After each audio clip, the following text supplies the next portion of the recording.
Pakistan government has recommended US President Donald Trump for the 2026 Nobel Peace Prize. Now, it's just a few days after that Trump hosted Pakistan's Chief of Army Staff Asim Munir at the White House. The Pakistani government has claimed that President Trump's robust diplomatic engagement with both Islamabad and New Delhi helped de-escalate tensions and secure a ceasefire, averting a broader conflict between the two nuclear states.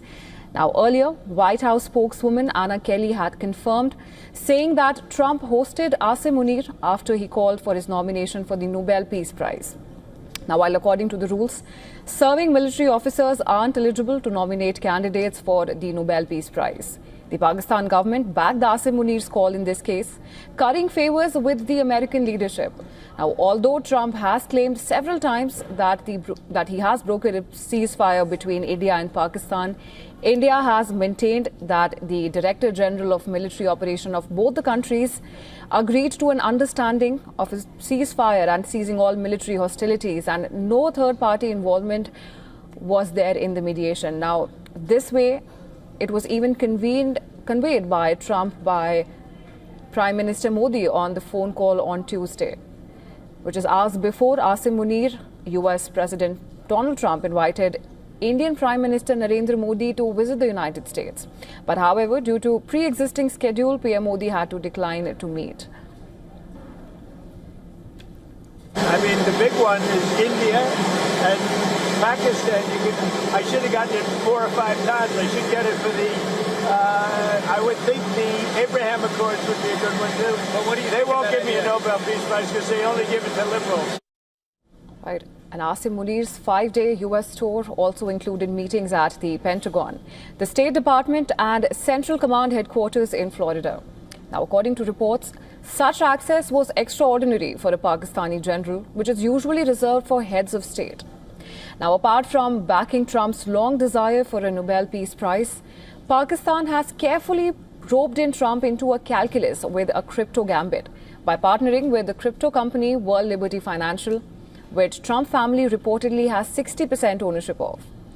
Pakistan has formed a crypto council and is establishing a sovereign strategic Bitcoin reserve. Now, Islamabad wants to position itself as a hub for digital innovation.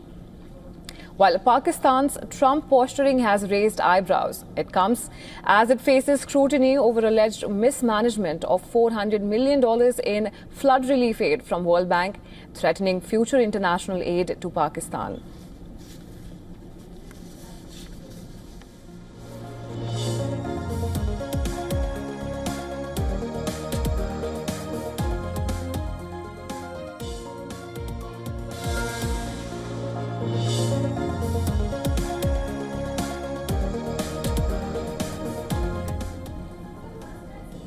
Thank you so much for staying with us, Professor Ruff. Now, we'd like to understand what's your assessment of the situation that's happening and how would you perceive this new alliance that's been forged and Pakistan's support to Donald Trump, especially at a critical time when US has a very different role to play in the Israel-Iran conflict. And just on the parallel to it, we see that Islamabad has nominated Trump for the Nobel Peace Prize. How do you assess the situation?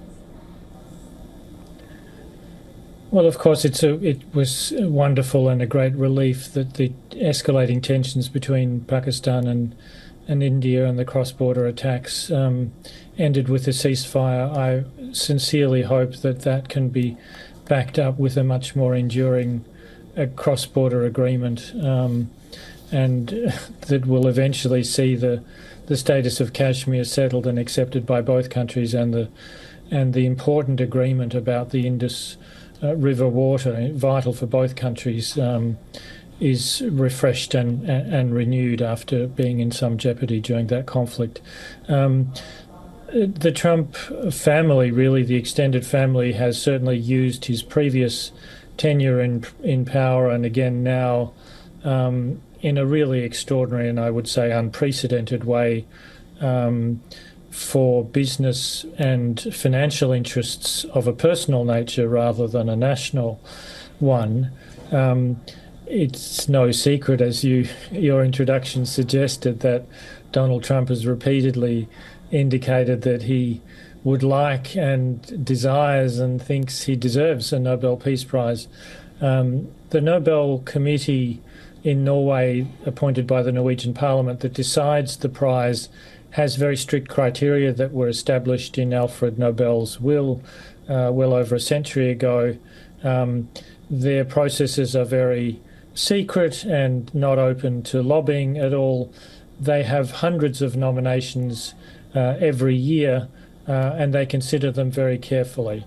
I personally would be sceptical at this point about whether President Trump his actions thus far would warrant that high consideration for next year's Nobel Peace Prize, given that the conflicts that he said he would end quickly in Ukraine and in Gaza, and now this one, show no sign of ending quickly.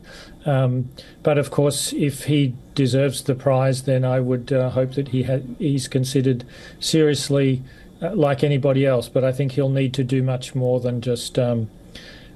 he'll need to demonstrate in deeds, not words, that he deserves that prize. Absolutely, Professor Raff. And having said that, thank you so much for joining us at the broadcast and sharing your candid perspective with us. Thanks very much.